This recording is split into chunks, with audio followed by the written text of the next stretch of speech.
ओम।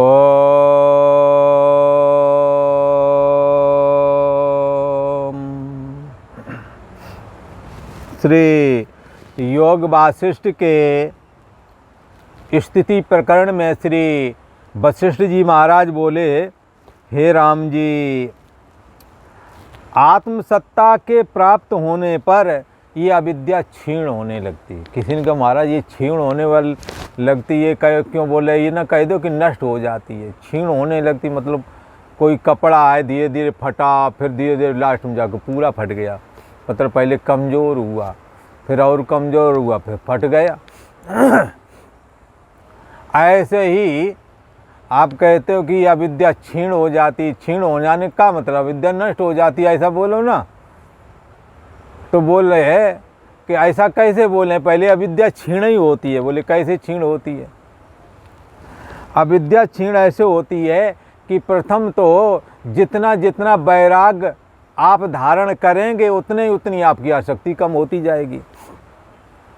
जैसे ज्यों ज्यों भींगे कामली त्यों त्यों भारी होवे, जैसे बालू में पानी की बूंद डालते जाओ, पानी की बूंद सोखती जाएगी। पहले इतना जगह, फिर इतना डालते जाओ, बालू सोख जाएगा, चारों ओर गीला होता जाएगा, सोखता चला जाएगा। ऐसे ही बंधुओं, पहले आप अकेले थे, अपने का ही मोह था, फिर बाद में विवाह हो गया तो पत्नी का मोह हो गया, थोड़ा सा पानी और पड़ गया, कामली भारी हो गई, फिर संतानें आ गई, फिर उनके रख रखाव पढ़ाने लिखाने से लेकर फिर नाती पोता, परिवार बढ़ता जाता है। और जैसे कंबल आप ओढ़ लें और कहें कि हम बरसात से बच जाएंगे, तो ये भूल है, क्योंकि कंबल कुछ देर बाद गीला हो जाएगा और वजनदार इतना हो जाएगा कि आपको फेंकना पड़ेगा। ऐसे ही अविद्यात्मक ये जगत है, धन पुत्र स्त्री आदि वाला, मकान दुकान धन दौलत मान प्रतिष्ठा आदि से युक्त जो ये जगत है, ये धीरे धीरे बढ़ता है। जैसे कंबल धीरे धीरे पानी पड़ने पर वजनी होता है, वजनदार हो जाता है, ऐसे ये मोह भी बढ़ता जाता है, धीरे धीरे करके बहुत प्रबल हो जाता है। इसको कहेंगे अविद्या बढ़ गई। अब इसको कम करना है तो अपने को ज़्यादा आसक्ति नहीं रखना है। किसमें? धन पुत्र स्त्री आदि में। जो काम करने हैं कर लेने हैं। शास्त्र ने बताया है कि तुम जन्म से पहले किसी को साथ में नहीं लाए थे, यहीं सब मिला है। ये एक माया नगर है और यहाँ जितना मोह बढ़ाओ बढ़ जाएगा, घटाओ तो घट भी जाता है। कोई कहा ऐसे कैसे कह दी महाराज, कैसे घट जाएगा, कैसे बढ़ जाएगा? तो बढ़ तो ऐसे जाएगा। आप पढ़े लिखे, फिर आपको जॉब मिली, फिर आपने विवाह किया, यही बढ़ता चला जा रहा। फिर बच्चे हुए, फिर अब अपनी जिम्मेदारी है। पहले तो अपने मामा ताया आदि उनका करते थे, अब अपनी ससुराल के साली के साले पर वहाँ पहुँच जाओगे। लंबा रिश्ता वो निभाते हैं उधर वाला, पहले इधर वाला लोग निभाते थे लंबा। बोले ये हमारी सड़वाइन हैं, उनके लड़का फिर उनके ससुर हैं, ये मतलब इस तरह से ये नाते जोड़ते चले जाते हैं। तो कहिए ये अविद्या बढ़ नहीं गई? और यदि घटाना हो तो घट भी जाता है बंधुओं। कितने लोग ऐसे हैं, पहले तो शुरुआती दौरान में हमारे ये अपने यहाँ के पंजाब हरियाणा साइड के लोग कुछ देश विदेश जाते थे और उनके यहाँ भी खूब प्रॉपर्टी, ऐसा नहीं कि वो कोई गरीब गुरबा हो ना, यहाँ भी प्रॉपर्टी कोठी बंगला है, पर विदेश जाना है। और विदेश जाते हैं और वहाँ कई बार तो वहाँ की नागरिकता लेने के चक्कर में वापस नहीं आते हैं। एक जर्मन में थे, जर्मन में बच्चा नौकरी करने लगा, यहाँ माँ ख़त्म हो गई, कहने लगा अगर आऊँगा तो नौकरी में फ़र्क पड़ेगा, इसलिए कुछ जुगाड़बाजी करके उनका काम कर दो। अब मर तो गई है, काहे के लिए हम गए हाजिरी करें, काहे को यहाँ छुट्टी लेंगे तो वहाँ कहीं मिस हो गया तो फिर नागरिकता में भी दिक्कत, नागरिकता भी लेनी होती वहाँ की। अमेरिका जैसे में 10 साल बराबर हाजिरी दिखाओ, नागरिकता मिल जाती, पता नहीं 10 साल कितने साल। तो क्या है ये अविद्या?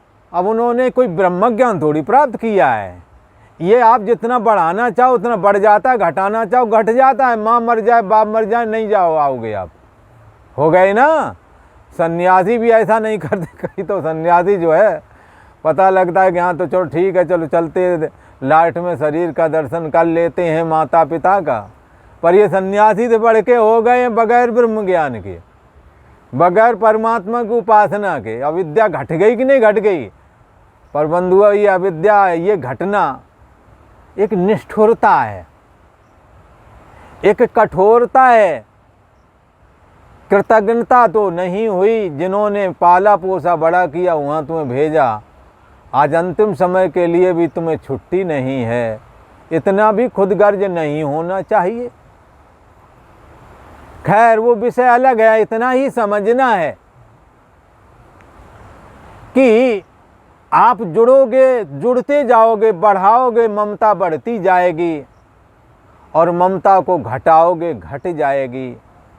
दूर रहने से दिल भी दूर हो जाते हैं, नज़दीक रहने पर दिल जुड़ भी जाते हैं।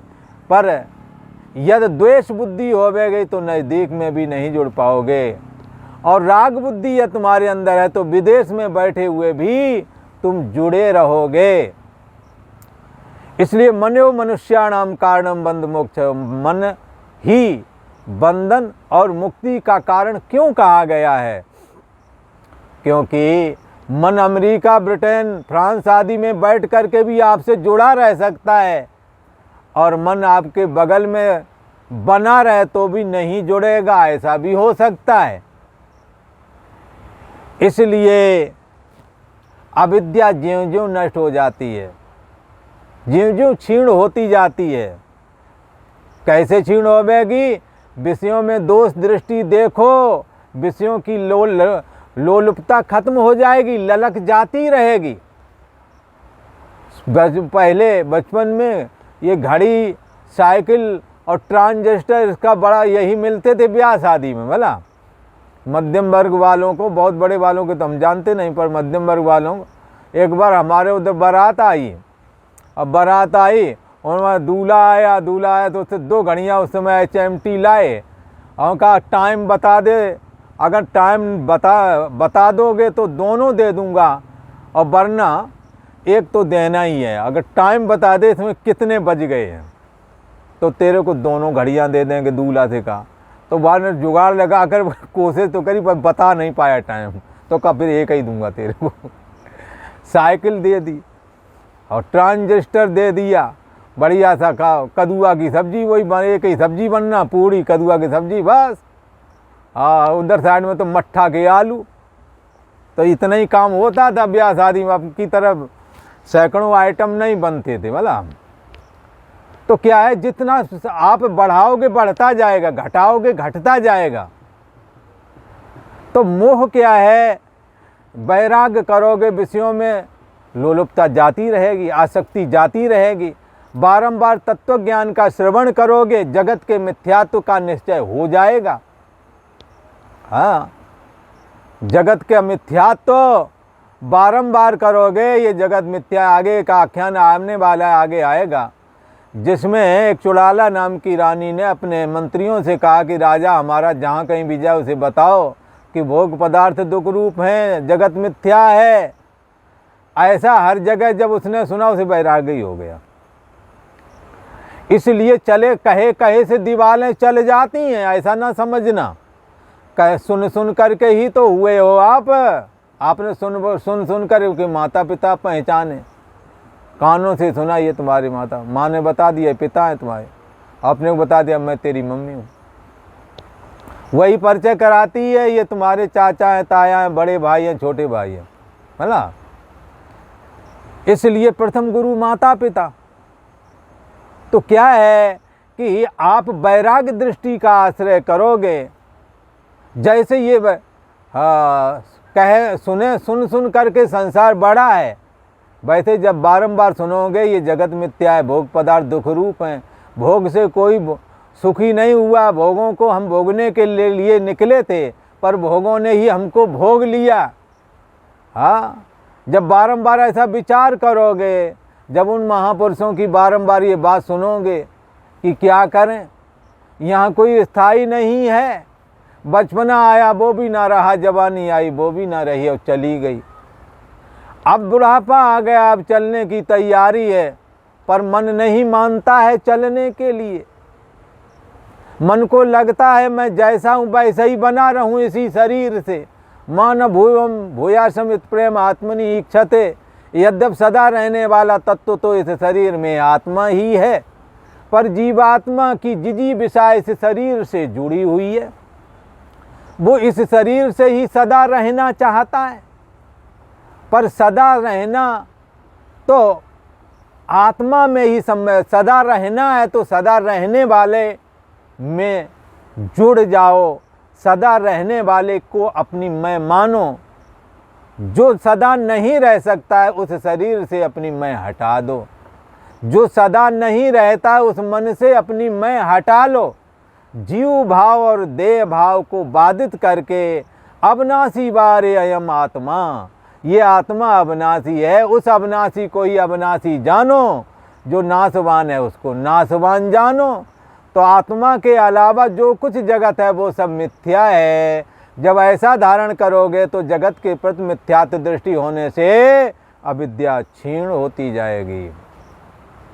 मन का ये स्वभाव है कि वो जहाँ पर स्थायीपना नहीं देखता, जहाँ दुख रूपता देखता, वहाँ लाख उपाय करने पर भी नहीं जुड़ता। वहाँ से वो क्षीणता, उसकी आसक्ति क्षीण हो जाती है।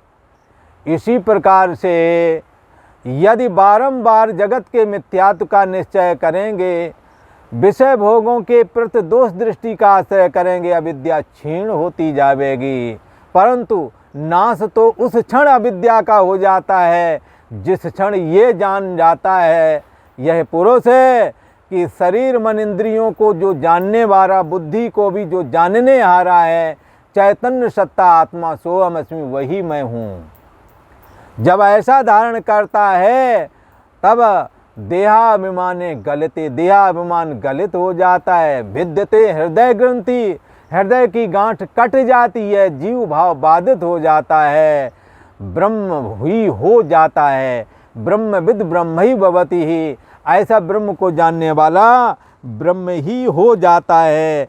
इसलिए कहा आत्म सत्ता को प्राप्त करने वाला जब वैराग दृष्टि का आश्रय करता है, विद्या क्षीण होने लगती है। जब विषयों के प्रति दोष दृष्टि और मिथ्यात्व दृष्टि का आश्रय करने लगता है, विद्या क्षीण होती जाती है। परंतु जो ही तत्वज्ञान का उपदेश सुनता है और आत्मा को मैं बुद्धि करके स्वीकार करता है, विद्या का नाश हो जाता है। हे राम जी, जिनको अविद्या रूपी संसार के पदार्थ की इच्छा उदय हुई है, वे ही लोग हैं जो अविद्या रूपी नदी में बहे चले जाते हैं। हे राम जी, यह अविद्या बड़े मोह और भ्रम को दिखाती है, खेल रच रच के तुमको दिखाती है। ये घर बार है, ये परिवार है, ये खजाना, झूठी दुनिया को ही सत्य जाना करके दिखाती है। ये माया अविद्या दिखाती है, बड़े मोह को प्राप्त करती है। जब यह दृढ़ हो करके स्थित होती है राम जी, तब ये तत्पद जो ब्रह्म है, जो आत्मा है, उसको जानने नहीं देती है। मनुष्य का जीवन किस लिए मिला है? उपनिषद में कहते हैं त्वम पदार्थ विवेकाय संन्यासा सर्व कर्मणाम। त्वम पदार्थ आत्मा, अर्थात तुम शब्द करके जो कहा गया जा रहा है उसमें तुम शब्द है कौन? तुम शब्द का अर्थ क्या है? शरीर तो नहीं है, जन्म से पहले नहीं, मरण के बाद में भी नहीं, बीच में भी बदलता है, शरीर नहीं हो सकता। और जीव भी नहीं हो सकता, जीव इसमें प्रवेश किया, जीव निकल जाएगा। वो कौन है? इसमें शब्द का अर्थ है, मैं शब्द का अर्थ है आत्मा, तुम शब्द का अर्थ है आत्मा। शरीर मन इंद्रिय आदि को भी जो जानता है वही तुम शब्द का असली अर्थ है। उस असली अर्थ को जानने के लिए ही संन्यास लिया जाता है। त्वम पदार्थ विवेकाय संन्यासा सर्व कर्मणाम। समस्त कर्मों से संन्यास लेकर के ब्रह्म चिंतन किया जाता है। इससे हे राम जी तुम यह विचारो कि अविद्या कहाँ से उपजी है। कस्तुम को हम कुता आया था, मैं कौन हूँ, कहाँ से आया हूँ, ये संसार क्या है, जीव क्या, ईश्वर क्या है, माया क्या है, ब्रह्म क्या है, इस पर विचार करो। हाँ, और कौन इसका कारण है अविद्या का। हे राम जी यही जब विचारोगे और तत्व ज्ञान का जब श्रवण किया जाएगा तब यही विचारो कि यह नष्ट कैसे होती है, अविद्या का नाश कैसे हो, मैं इस संसार से कैसे छूटूं। ये संसार दुख रूप है। शरीर के अभिमान के चलते, मैं बुद्धि के चलते शरीर जो आकार वाला है उससे ठीक विपरीत निराकार वाला आत्मा है। निराकार वाला आत्मा चैतन्य है। चैतन्य निराकार आकाश की तरह है, व्यापक है। वो तत्व सोहम अस्मि, वो मैं हूँ। ऐसा करके बारंबार विचारो और देहाभिमान का जीता जागता रूप, आकार रूप इस शरीर का बारंबार अंदर से निषेध करो, बारंबार इसका त्याग करो, तो क्या होगा, इसके क्षय का उद्यम यही है। इसलिए हे राम जी उद्यम करो कि अविद्या का क्षय हो, नाश हो जाए। जब यह नष्ट होवेगी राम जी, तब इसकी उत्पत्ति भी जान जाओगे कि उत्पन्न कैसे हुई थी, और जान जाओगे इस प्रकार उपजी थी यह इसका स्वरूप है और यह इसका कारण है। ये सारी बातें तुम्हें ज्ञात हो जाएंगी। और यह कार्य है, हाँ, जितना भी है अविद्या के विषय में सारी जानकारी आपको तब हो जाएगी जब अविद्या को आप जानेंगे और अविद्या के नाश का यत्न करेंगे। और इसका स्वरूप कारण कार्य क्या है, सारा का सारा विदित हो जाता है। हे राम जी अविद्या वास्तव में कुछ नहीं, अविचार सिद्ध है। विचार करने से ये नष्ट हो जाती है, तब नहीं जानी जाती कि कहाँ चली गई। पर जब स्वरूप का विस्मरण होता है और देह में मैं बुद्धि और संसार के प्रति सत्यत्व बुद्धि उपज जाती है, फिर तो ये महा दुख देती है। इससे बल करके राम जी इस अविद्या का नाश करो। हे राम जी बड़े बड़े सूरमा हुए हैं, पर उनको भी अविद्या ने व्याकुल कर दिया है, बहुत दुख दिया है। ऐसा बुद्धिमान राम जी कोई नहीं जिसको अविद्या ने व्याकुल ना किया हो। ये सबको व्याकुल कर देती है। हे राम जी अविद्या सब रोगों का मूल है। इससे हे राम जी यत्न करके इसकी औषधि करो कि जिस अविद्या की वजह से जन्म मरण दोबारा ना प्राप्त हो। इसलिए आत्मै वेदम सर्वम, सब कुछ आत्मा ही है और वो आत्मा सोहम अस्मि, मैं ही हूँ। ऐसा जान करके अविद्या का नाश होता है। और आज इतना ही। ओ